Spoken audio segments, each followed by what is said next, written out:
오늘은 종려주일입니다. 종려주일은 예수님께서 예루살렘에 입성하신 것을 기념하는 날입니다. 이 날에 많은 사람들이 승리를 상징하는 종려 나무가지를 흔들면서 예수님을 환영했습니다. 호산나 구원하소서 다윗의 자손 예수여, 주의 이름으로 오시는 이여 호산나라고 예수님을 영접했습니다. 그래서 종려주일이라는 이름으로 불리게 된 거죠. 그리고 오늘부터 예수님의 고난과 십자가를 묵상하는 고난주간이 시작이 됩니다. 많은 사람들이 겸손하게 나귀를 타고 오신 예수님을 환영했습니다. 그러나 모든 사람이 환영한 것은 아니었습니다. 오늘 말씀을 보면 종교 지도자들을 포함한 또 많은 사람들이 예수님의 오심을 기뻐하지 않았습니다. 예수님의 오심을 불편해했습니다. 왜냐하면 예수님의 말씀이 그들의 생각을 거스르는 말씀을 하셨기 때문이죠. 그들의 입지를 좁아지게 하는 것 같았습니다. 그들이 고수하고 유지하고 있는 삶의 터전을 뒤흔드는 것처럼 느껴졌습니다. 사실 예수님을 영접하는 것은 막연하게 예수님의 오심을 기뻐하는 것이 아닙니다. 예수님을 진정으로 영접하고 예수님을 따르기 위해서는 자기를 부인해야 합니다. 지금까지 가지고 있었던 그 세상의 가치관, 세상의 세계관을 전복시켜야 합니다. 이 땅이 아니라 하늘의 소망을 두어야 합니다. 그러면 우리가 예수님을 정말 기쁨으로 영접하기 위해서는 어떻게 준비해야 될까? 우리 말씀을 통해서 세 가지를 같이 살펴보도록 하겠습니다. 먼저는 우리가 예수님을 기쁘게 영접하기 위해서는 예수님의 권위가 가장 높다는 것을 믿어야 합니다. 오늘 본문을 보면 예수님께 적대적으로 다가오는 사람들이 있었습니다. 대제사장들과 서기관들과 장로들이었습니다. 이들이 예수님을 찾아왔던 이유를 알기 위해서는 누가복음 19장에 일어난 사건을 알아야 됩니다. 예수님께서 종려주일에 예루살렘에 들어오시고 그 다음 날 이제 월요일에 예수님께서 성전을 정화하셨어요. 성전 외곽에 위치한 이방인의 뜰이라는 곳이 있었습니다. 근데 이 이방인의 뜰에 장사꾼과 환전상으로 넘쳐났던 거예요. 그러니까 양과 소의 울음소리로 가득하고 사람들이 돈거래를 하는 겁니다. 그리고 환전상이 왜 있었냐면 20세 이상의 남자들은 이제 성전세, 반세겔의 성전세를 내야 됐거든요. 근데 그 당시에 이제 로마 지배하에 있었기 때문에 사람들이 흔히 썼던 것은 로마 화폐나 헬라 화폐를 주로 사용을 했습니다. 그런데 성전세로는 그런 것을 낼 수가 없었던 거예요. 유대 안에서만 통용되는 화폐로 바꿔야 했습니다. 그러니까 환전상이 필요한데 이 이방 화폐를 교환해주는 환전상들이 제사장들과 결탁을 해서 고리의 환전 수수료를 떼어갔던 거예요. 그러니까 예수님이 이 이방인의 뜰에서 이방인들이 하나님께 예배도 하지 못하고 사람들이 부당한 이익을 취하는 것을 보고 화가 나셨던 거예요. 그래서 성전을 청결하게 하시고 그들을 쫓아내셨다는 것이죠. 그런데 예수님께서 이렇게 좋은 행동을 하셨음에도 불구하고 예수님의 행동을 못마땅해 하는 사람들이 있었습니다.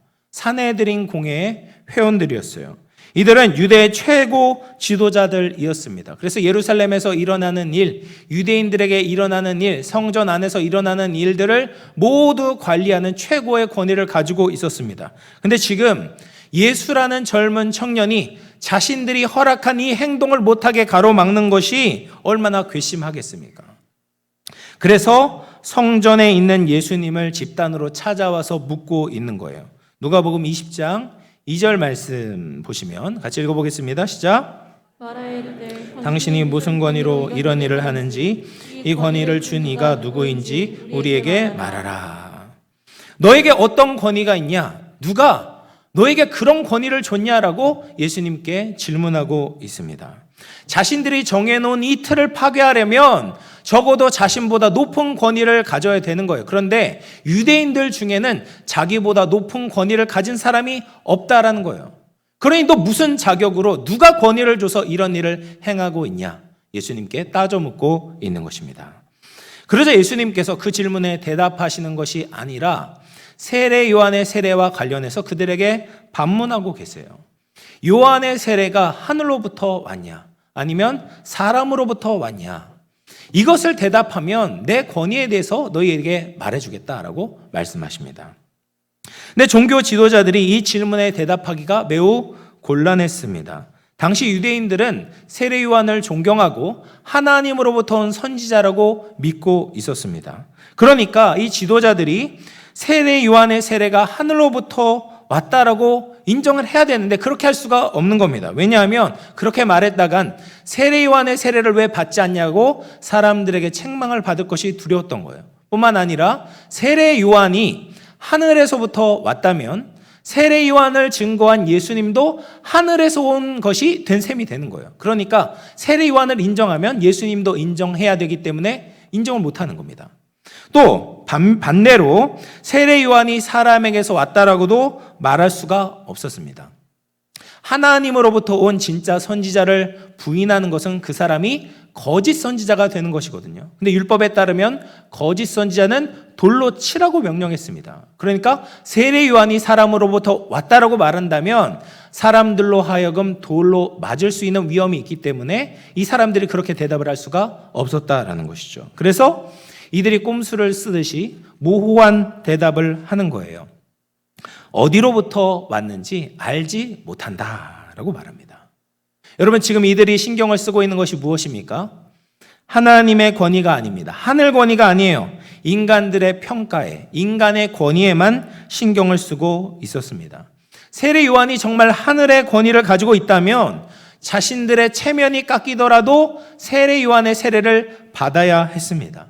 만약에 세례 요한이 하늘의 권위가 없다면 사람들이 뭐라고 하든지 아니라고 말을 해야 됐죠. 그런데 그렇게 하지 않았습니다. 이들은 인간의 권위 안에 갇혀 있었습니다. 인간의 권위만 존재한다고 믿고 있었습니다. 그래서 예수님은 이들의 대답을 들으시고 예수님의 권위에 대해서 더 이상 말하지 않겠다라고 하시는 거예요.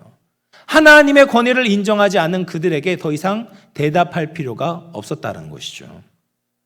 여러분, 이 세상에서는요, 권위의 충돌이 일어날 수 있습니다. 권위가 무엇입니까? 무엇을 통제하고 다스릴 수 있는 권한입니다. 그리고 이 권위는 보통 어떤 기관이나 높은 사람에 의해서 주어지기 마련입니다. 예를 들면 가냘픈 여인이 한 명 있습니다. 이 여자분은 체력이나 힘으로 볼 때 남자보다 더 힘이 세지 않습니다. 그러면 이제 아주 못된 남자분들은 이런 여자분들을 좀 우습게 여기고 좀 함부로 대하기도 하잖아요. 그런데 이 여자분이 만약 경찰복을 입고 있다면 어떤 남자들도 함부로 대할 수가 없습니다. 그녀의 손짓에 차가 멈추기도 하고 경찰 조사에 응해야만 합니다. 그 여인이 물리적인 힘을 가지고 있어서가 아니라 정부에서 준 경찰의 권위가 있기 때문에 그 권위에 순종을 해야 되는 것이죠. 근데 이렇게 권위들이 많이 있는데 우리가 알아야 되는 건 뭐냐? 가장 높은 권위가 무엇인가? 더 높은 권위가 무엇인지를 잘 분별해야 된다라는 거예요. 서울의 봄이라는 영화가 있습니다. 1979년에 12.12 사태를 고증해서 영화로 만든 겁니다. 그래서 그 영화 안에 보면 이제 전두환 대통령, 전 대통령을 이제 전두광이라고 표현을 했거든요. 그래서 보안사령관이 전두광이 자신보다 높은 참모총장을 불법적으로 체포하려고 했습니다. 그러니까 대통령이 허락을 안 해주니까 군대를 동원해서 무력으로 이 일을 진행하려고 하는 겁니다. 그래서 이 전두광이 하나회라는 사적인 조직을 만들었는데 이 사적인 조직에 수많은 장교들이 포함되어져 있었던 것이죠. 그리고 그 군인들이 이 하나회에 충성을 다하기로 맹세를 하는 겁니다. 그래서 전두광이 서울을 점령하려고 공수부대를 투입을 하는 거예요. 그 사실을 알고 육군 특수전 사령관이 부대 복귀를 명령하는데 그들이 듣지 않는 겁니다. 권위를 생각하면 특수전 사령관의 말을 들어야 하는데 오히려 불법적인 권위를 가진 전두광의 말을 듣게 되고 결국 그 쿠데타가 성공하게 되는 것이죠. 여러분, 정당한 권위, 더 높은 권위가 무엇인지 알지 못하면 이런 일이 생기게 되는 거예요.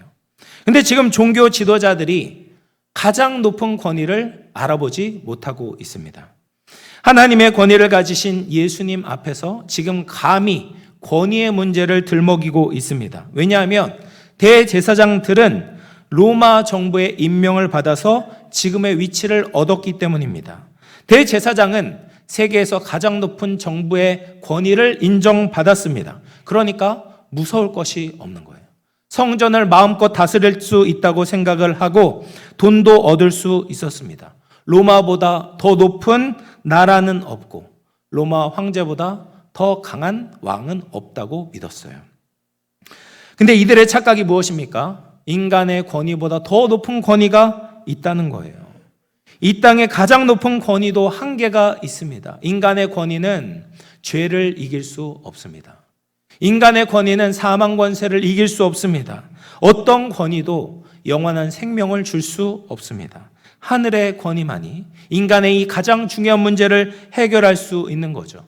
세상적으로 초라해 보여도 하늘의 권위가 가장 높고 위대한 권위인 겁니다. 이 하늘의 권위를 인정하지 않고 따라가지 않는 자들이 불의한 자가 되는 것이고 예수님을 영접할 수 없는 것이죠. 우리는 자주 인간의 권위, 이 땅의 권위가 최고인 것처럼 생각합니다. 그래서 혈연, 지연, 학연으로 얻게 된 권위, 사람들의 인기가 세워주는 권위, 돈이 만들어준 권위, 정치의 권력이 내려준 권위를 가지기 위해 애를 씁니다. 물론 인간의 권위가 모두 불필요한 것은 아닙니다. 성경은 권위를 인정하고 권위에 순종하라고 말합니다. 왜냐하면 인간의 권위도 하나님께서 주신 것이기 때문에 그렇죠. 그러나 인간의 권위는 임시적이다라는 것을 기억해야 합니다. 인간의 권위는 반드시 하나님의 권위 앞에 무릎을 꿇어야 합니다. 부모들, 사회 리더들, 정치인들, 공무원들, 종교인들에게 주어진 그 권위가 하나님의 권위 앞에 무릎 꿇어야 된다는 것을 기억해야 된다라는 것이죠. 로마 황제를 넘어서서 하나님을 두려워해야 합니다. 로마 정부가 아니라 하나님 나라에 충성해야 합니다. 이것이 예수님을 영접한 사람들의 진정한 신앙의 모습이다라는 것이죠. 우리 시편 93편 1절 말씀을 같이 한번 읽어보겠습니다. 시작. 여호와께서 다스리시니 스스로 권위를 입으셨도다. 여호와께서 능력의 옷을 입으시며 띠를 띠셨으므로 세계도 견고히 서서 흔들리지 아니한도다. 아멘. 하나님의 권위는 다른 존재에 의해서 부여된 것이 아니라 원래부터 지니고 계셨고 영원히 스스로 유지하시는 최고의 권위입니다. 이 권위를 인정해야 세계가 견고히 서서 흔들리지 않게 되는 거예요. 하나님의 권위를 인정하는 그곳이 축복된 곳이 된다라는 겁니다. 그래서 모든 민족은 하나님을 찬양하고 엎드려야 합니다. 우리도 궁극적으로 하나님의 권위 앞에 순복해야 합니다. 이 진리를 발견하고 온 세상에 가장 높으시고 위대하신 예수님을 우리의 인생에 모시고 살아갈 수 있는 저와 여러분 될 수 있기를 주의 이름으로 축원합니다. 두 번째로 우리가 예수님을 진짜 영접하기 위해서는 예수님의 소유권을 인정해야 합니다. 예수님의 권위를 인정할 때 우리가 가장 기억해야 되는 것은 뭐냐면 소유권입니다. 소유권. 성전이 누구의 소유입니까? 하나님의 소유죠. 하나님 것입니다. 모든 것이 하나님의 것이지만 특별히 성전은 더욱 하나님의 것으로 구별되었습니다. 하나님을 위해서만 사용되어져야 합니다. 그런데 종교 지도자들은 마치 성전이 자기의 소유인 양 함부로 사용하고 있었습니다. 그래서 예수님께서 성전을 정화하시고 나서 이렇게 말씀하셨어요. 누가복음 19장 46절 같이 한번 읽어보겠습니다. 시작. 그들에게 이르시되 기록된 바 내 집은 기도하는 집이 되리라 하였거늘 너희는 강도의 소굴을 만들었도다 하시니라. 이 집은 내 집이다. 이 집은 하나님의 집이다라고 재천명을 하시고 이 집의 목적이 뭡니까? 내 집은 기도하는 집이 되어야 된다라고 말씀하고 계시는 거죠. 성도들은 성전 안에서 기도를 해야 됩니다. 하나님을 만나야 돼요. 하나님을 찾고 하나님께 은혜를 누려야 되는 것이죠. 하나님의 보호하심을 누려야 되는 것입니다. 그런데 성전 안에서 그런 일이 이루어진 것이 아니라 돈을 우상으로 섬기고 있었던 것이죠. 강도의 소굴이 되었던 것입니다. 이렇게 하나님의 소유를 빼앗으려고 하는 자들, 불법적으로 점령하려고 하는 강도들은 예수님을 환영할 수가 없다라는 거예요. 그래서 이것을 잘 보여주는 비유가 사실 그 뒤에 나오는 예수님의 비유입니다. 그래서 한 주인이 포도원을 만들었잖아요.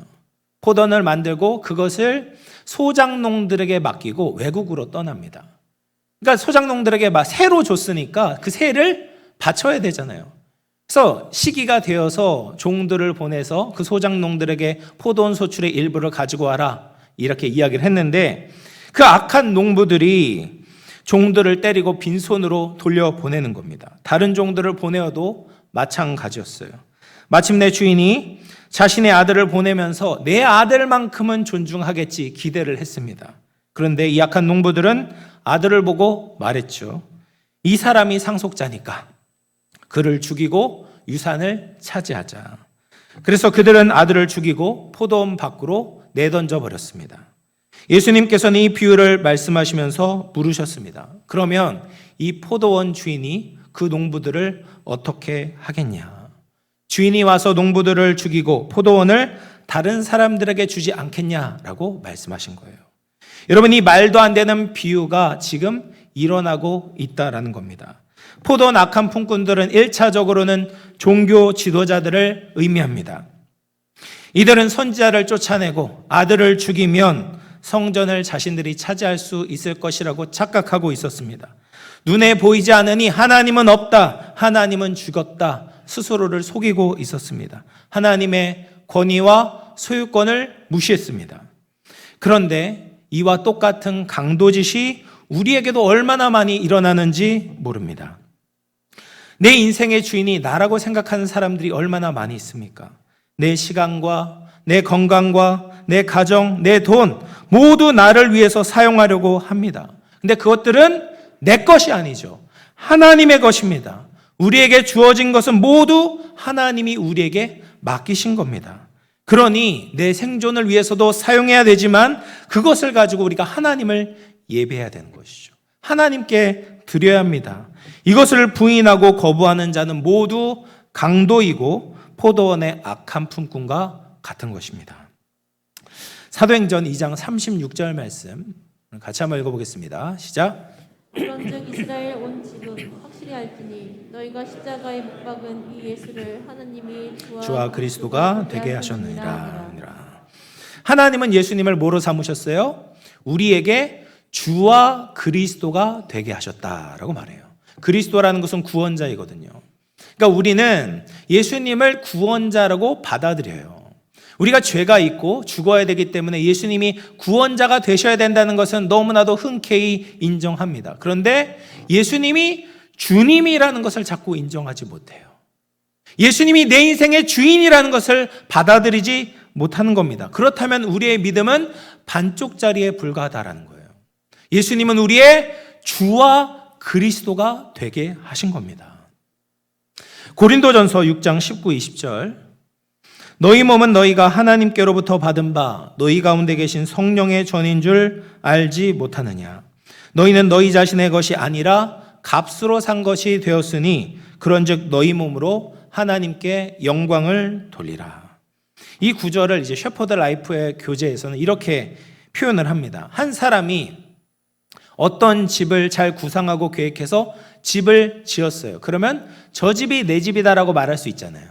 또 어떤 사람은 집을 자기의 값을 다 주고 샀습니다.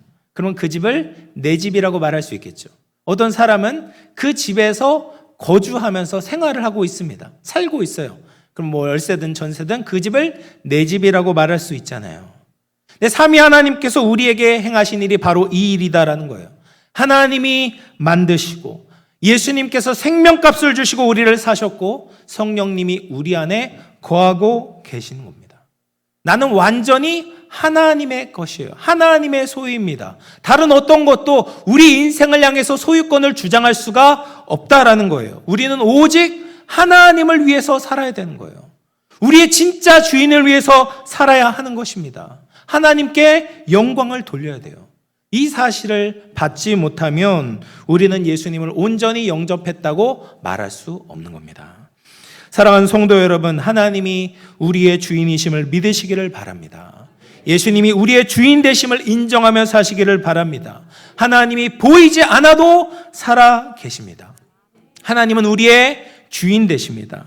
우리가 끝까지 하나님의 소유됨을 인정하지 않고 살게 된다면 하나님이 계시지 않는 지옥에 갈 수밖에 없는 거예요. 심판을 받을 수밖에 없습니다. 우리를 아끼시고 사랑하시는 하나님의 소유임을 인정하며 살아가는 저와 여러분 될 수 있기를 주의 이름으로 축원합니다. 마지막으로 우리가 예수님을 진짜 영접하기 위해서는 어떻게 해야 되는가? 예수님의 말씀을 들어야 합니다. 우리가 예수님이 최고의 권위를 가지시고 예수님이 우리를 소유하셨다는 것을 믿는다면 우리는 예수님의 말씀을 들어야 하는 것이죠. 오늘 말씀을 자세히 살펴보면 예수님을 거부했던 종교 지도자들과 완전히 반대 지점에 있었던 다른 사람들이 등장을 합니다. 바로 백성이라고 표현한 사람들이었어요. 대제사장들과 서기관들과 지도자들이 예수님을 죽이려고 했을 때 예수님을 영접하는 백성들이 예수님 편에 있으니까 예수님께 손을 대지 못했다라고 이야기를 합니다. 뿐만 아니라 6절에 보면 이들은 세례 요한을 선지자로 인정했어요. 이 백성들은 인간의 권위 위에 하나님의 권위를 인정했던 자들이었던 것이죠. 그래서 하나님의 권위를 믿음으로 세례 요한의 세례도 받고 예수님을 따라다니고 있었다라는 거예요. 그런데 이렇게 예수님을 영접하고 예수님의 권위를 인정하는 백성들의 가장 중요한 특징이 있습니다. 바로 예수님의 말씀을 듣는 것입니다. 누가복음 19장 48절 같이 읽어볼게요. 시작. 백성이 다 그에게 귀를 기울여 들으므로 어찌할 방도를 찾지 못하였더라. 예수님의 말씀을 듣는 겁니다. 예수님이 전하시는 복음으로 마음과 생각을 채우는 거예요. 예수님의 말씀을 자신의 인생의 기준으로 삼는 것입니다. 그리고 그렇게 살아가려고 결단하는 거예요. 요한복음 14장 21절을 보면 이렇게 말해요. 나의 계명을 지키는 자라야 나를 사랑하는 자니 나를 사랑하는 자는 내 아버지께 사랑을 받을 것이요 나도 그를 사랑하여 그에게 나를 나타내리라. 예수님은 나를 사랑하면 너희들의 심장이 두근두근 거릴 것이다 라고 말씀하시지 않습니다. 하나님을 사랑하면, 예수님을 진심으로 사랑하면 예수님의 말씀에 순종해야 된다라고 말씀하고 계세요. 믿음으로 말씀을 받아들이고 말씀으로 변화되고 그분의 말씀 아래 살아가는 것입니다. 우리가 하나님 앞에 직접 말씀을 듣는 것처럼 하나님의 말씀을 경외함으로 받아들여야 되는 것이죠. 예수님이 좋다고 말씀하시는 것이 진짜 좋은 것인 줄 알고 따라가는 거예요. 예수님이 나쁘다고 말씀하시는 것은 그것이 내 인생을 망치게 하는 것인 줄 알고 믿고 그것을 멀리 하는 겁니다. 누가 뭐라고 해도 예수님의 말씀을 듣는 겁니다. 헨리 나우엔이라는 학자가 삶의 영성이라는 책에서 이런 말을 했습니다. 우리의 마음이 닫혀 있으면 그 닫혀 있는 만큼 귀도 막힌다. 우리 중고등부 학생들 있잖아요. 저기 위에서 예배 드리는데 마음이 닫혀 있으면 귀가 닫혀 있어요. 안 들어요. 마음이 열려 있는 사람들은 어떻게 해요? 귀가 열려 있다라는 거예요. 근데 귀머거리를 라틴어로 수루드스라고 하면서 귀먹은 정도가 심해지면 그 사람은 앱수루드스, 어리석어진다라고 해요. 어리석은 삶이란 더 이상 듣지 않는 삶, 귀가 얇아져 온갖 음성에 휘둘리는 삶, 자신이 사랑받는 자라는 진리를 잃어버린 삶이다라고 말합니다. 여러분, 귀가 막히면 어리석어집니다. 뿐만 아니라 예수님의 말씀이 아니라 여러 가지 음성을 듣고 갈피를 잡지 못하는 것도 어리석은 삶이다라고 말씀하고 계십니다. 우리를 지으시고 사랑하시고 구원하신 예수님의 말씀만 들어야 합니다. 우리를 위해서 진짜 복된 삶으로 인도하시는 예수님의 음성을 듣고 따라가야 합니다. 그 사람이 지혜로운 사람이고 그 사람이 정말 예수님을 기쁨으로 영접하는 사람입니다. 이제 말씀을 마무리할 텐데요. 고린도후서 9장 8절 말씀 우리 마지막으로 읽어보도록 하겠습니다. 시작. 모든 은혜를 너희에게 넘치게 하시나니 이는 너희로 모든 일에 항상 모든 것이 넉넉하여 모든 착한 일을 넘치게 하려 하심이라. 아멘. 믿으십니까?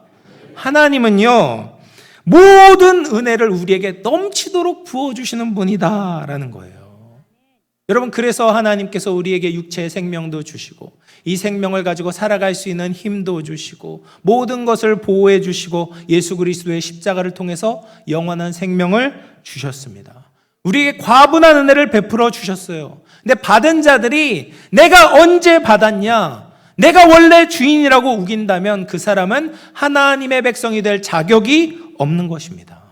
우리가 받았다면 주신 분이 있다는 것을 잊지 말아야 합니다. 우리는 충성스러운 청지기, 선한 청지기가 되어야 합니다. 하나님께 감사하고 예배해야 되는 것이죠. 하나님의 말씀을 들어야 합니다. 그것이 우리가 해야 되는 가장 착한 일입니다.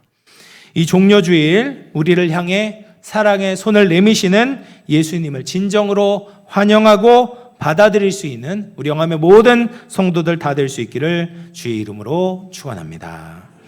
제가 기도하겠습니다. 사랑과 은혜가 풍성하신 하나님 아버지, 오늘 종려주일을 맞아 진정한 권위에 순복하는 삶에 대해 나누게 하시니 감사합니다. 우리가 이 땅의 모든 권위보다 높으신 예수님의 권위를 인정하며 예수님을 환영하게 하여 주시옵소서. 주님께서 주신 시간과 재능과 건강을 우리의 뜻대로 사용하는 것이 아니라 하나님의 뜻대로 사용하며 살아가는 청지기가 되게 하여 주시옵소서. 예수님의 말씀을 듣고 순종하는 것이 주님을 진정으로 영접하는 것임을 깨닫게 하시고 날마다 말씀을 묵상하며 그 말씀 따라가게 하여 주시옵소서. 거룩하신 예수님의 이름으로 기도하옵나이다. 아멘. 이 시간에는 성찬식을 거행하도록 하겠습니다.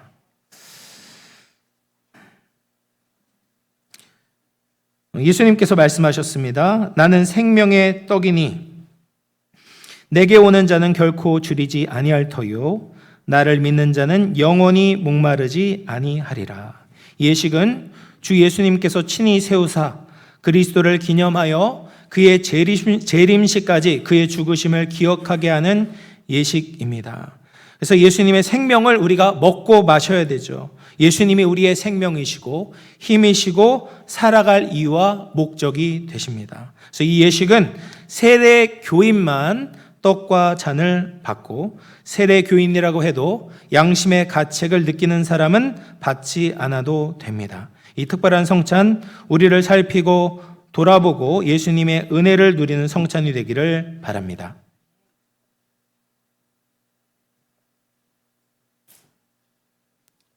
먼저 분병하도록 하겠습니다.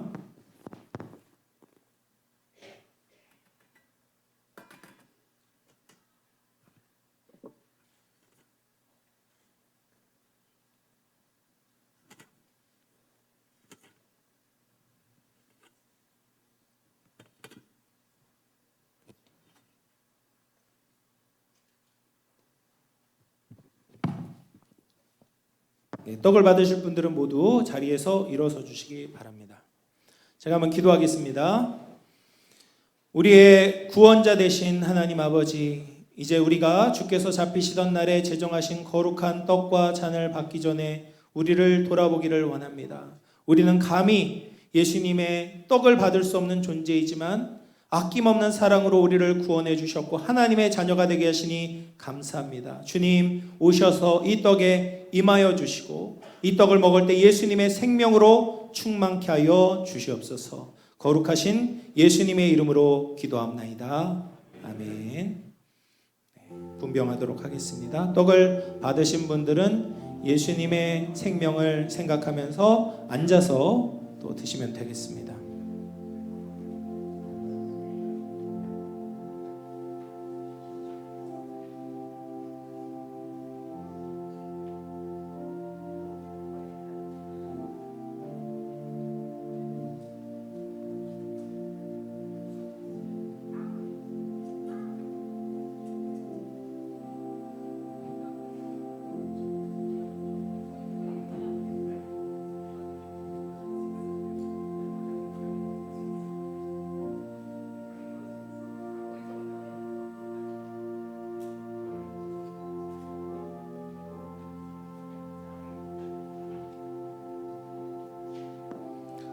예수께서 이르시되 내가 진실로 진실로 너희에게 이르노니 인자의 살을 먹지 아니하고 인자의 피를 마시지 아니하면 너희 속에 생명이 없느니라.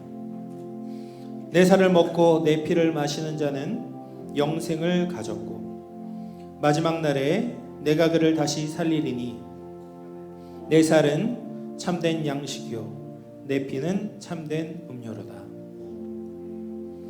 내 살을 먹고 내 피를 마시는 자는 내 안에 거하고 나도 그의 안에 거하나니 살아계신 아버지께서 나를 보내심에 내가 아버지로 말미암아 사는 것 같이 나를 먹는 그 사람도 나로 말미암아 살리라.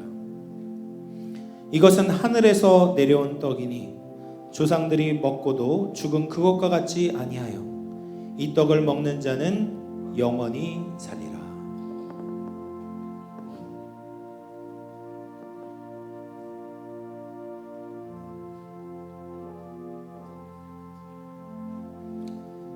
내가 너희에게 전한 것은 주께 받은 것이니 곧 주 예수께서 잡히시던 밤에 떡을 가지사 축사하시고 떼어 이르시되 이것은 너희를 위하는 내 몸이니 이것을 행하여 나를 기념하라 하시고 식후에 또한 그와 같이 잔을 가지시고 이르시되 이 잔은 내 피로 세운 새 언약이니 이것을 행하여 마실 때마다 나를 기념하라 하셨느니라.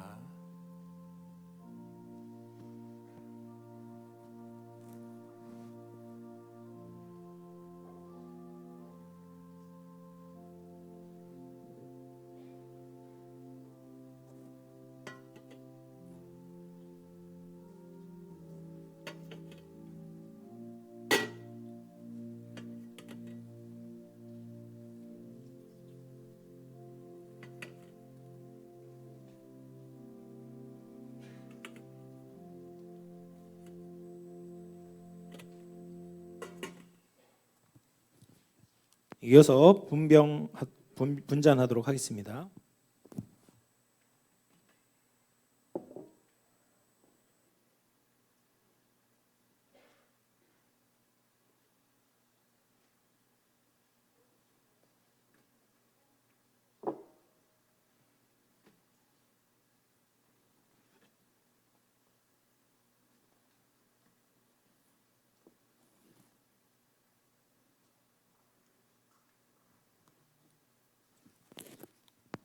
잔을 받으실 분들은 다 이대로 서주시기 바랍니다.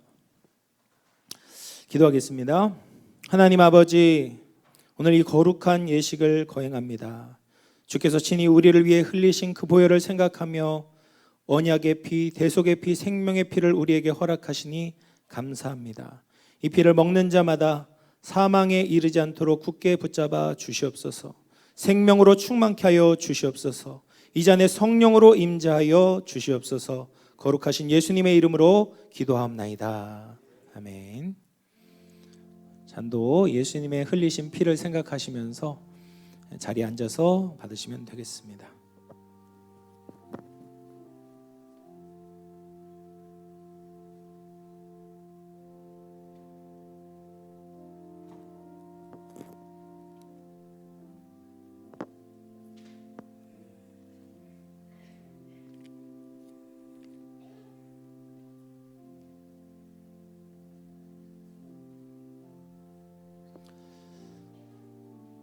우리가 전한 것을 누가 믿었느냐? 여호와의 팔이 누구에게 나타났느냐?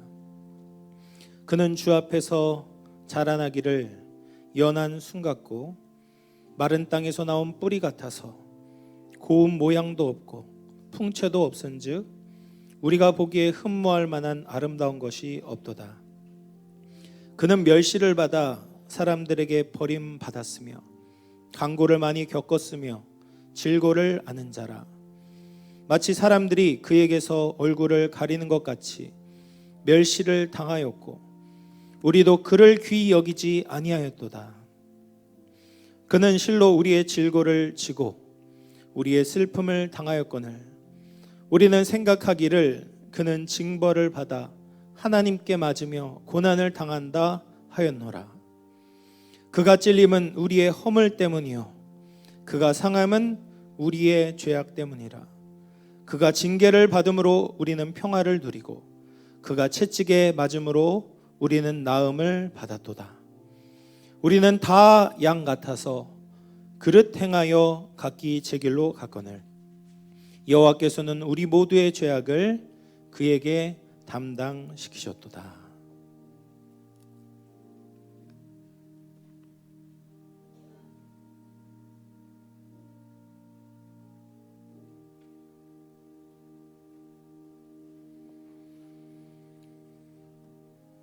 내가 진실로 진실로 너희에게 이르노니 내 말을 듣고 또 나 보내신 이를 믿는 자는 영생을 얻었고 심판에 이르지 아니하나니 사망에서 생명으로 옮겼느니라.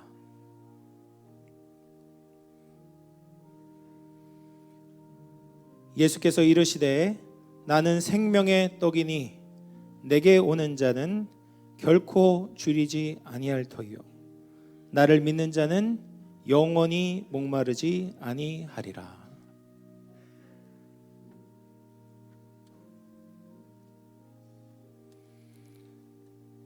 너희가 이 떡을 먹으며 이 잔을 마실 때마다 주의 죽으심을 그가 오실 때까지 전하는 것이니라. 아멘.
기도하겠습니다. 어제나 오늘이나 변함없이 살아서 역사하시는 하나님 아버지, 독생자를 아끼지 않고 우리를 죄와 사망에서 구원해 주신 사랑에 감사를 드립니다. 주님의 인자하심으로 선을 베푸셨사오니 범사에 감사하며 우리의 모든 삶을 바쳐 주님을 예배하고 이웃을 사랑하게 하여 주시옵소서. 우리에게 성령의 충만함을 주셔서 영원한 영광의 나라에 이르기까지 날마다 새롭게 되는 삶을 살게 하여 주시옵소서. 거룩하신 예수님의 이름으로 기도합나이다. 아멘. 찬송가 563장 찬송하시면서 준비하신 예물 봉헌하겠습니다.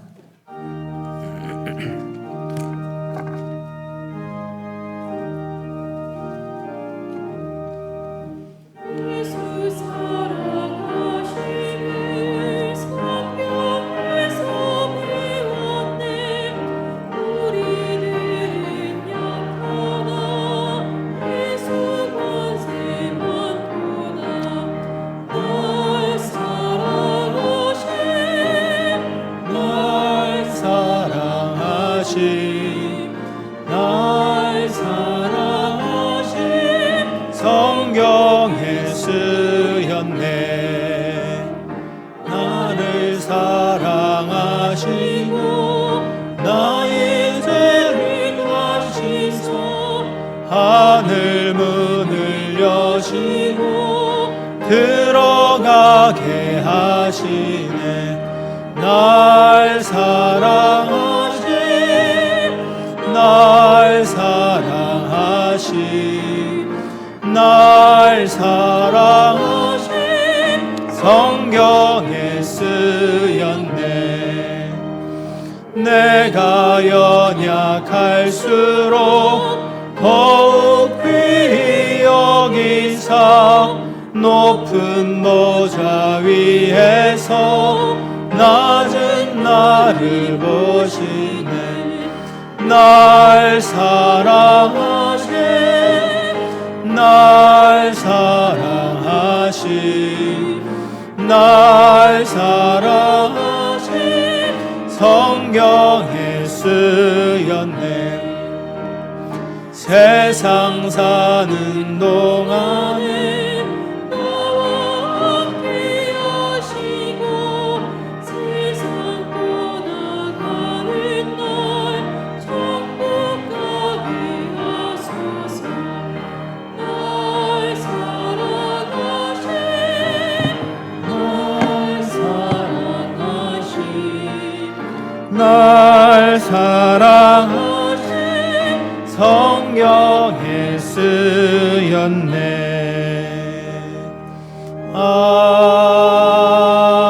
아멘.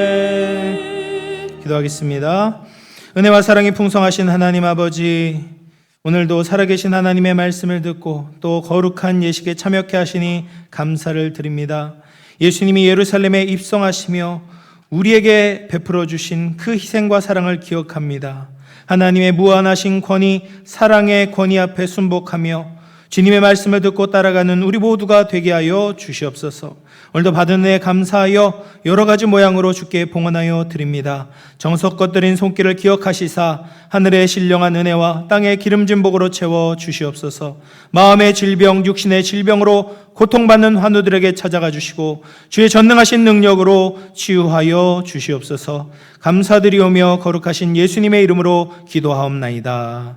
아멘. 4월의 두 번째 주일 교회 소식 전해드립니다.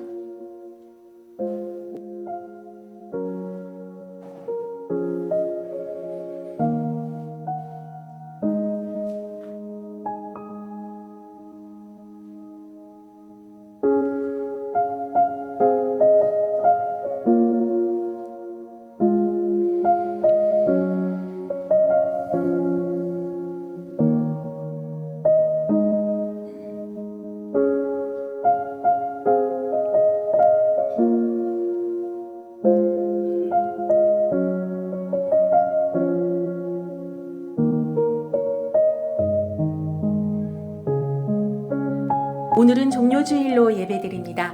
1부와 2부 예배 시에 성찬식이 있으며 2부 예배 시 상반기 입교 세례식이 있습니다.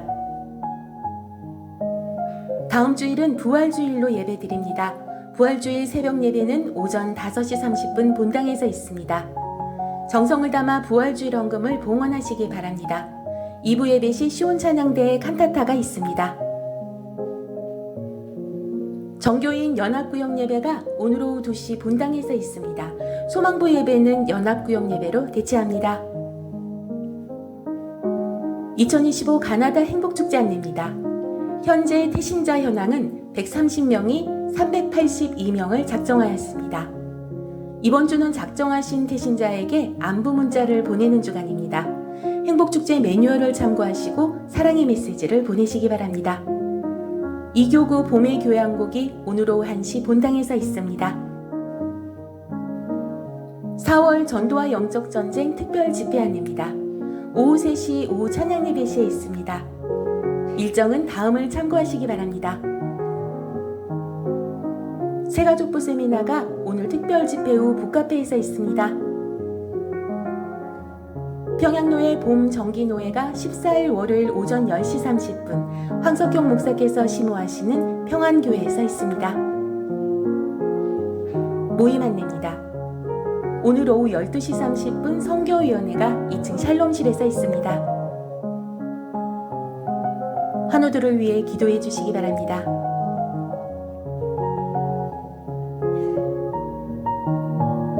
군복무 중인 자녀들과 유학 중인 자녀들을 위해 기도해 주시기 바랍니다. 금주 식당 성기민은 최경래 권사 가정입니다. 꽃꽂이 성기민은 이영순 집사의 자녀 강민서 자매의 가정입니다. 네, 성찬식 사용했던 빈잔은 나가실 때 이제 빈잔 수거함에 넣어주시면 감사하겠습니다. 우리 옆분들 가면 인사해 볼까요? 예수님의 말씀에 순종합시다. 더 사랑하겠습니다. 다 함께 일어나셔서 오직 주의 은혜로 찬송하도록 하겠습니다.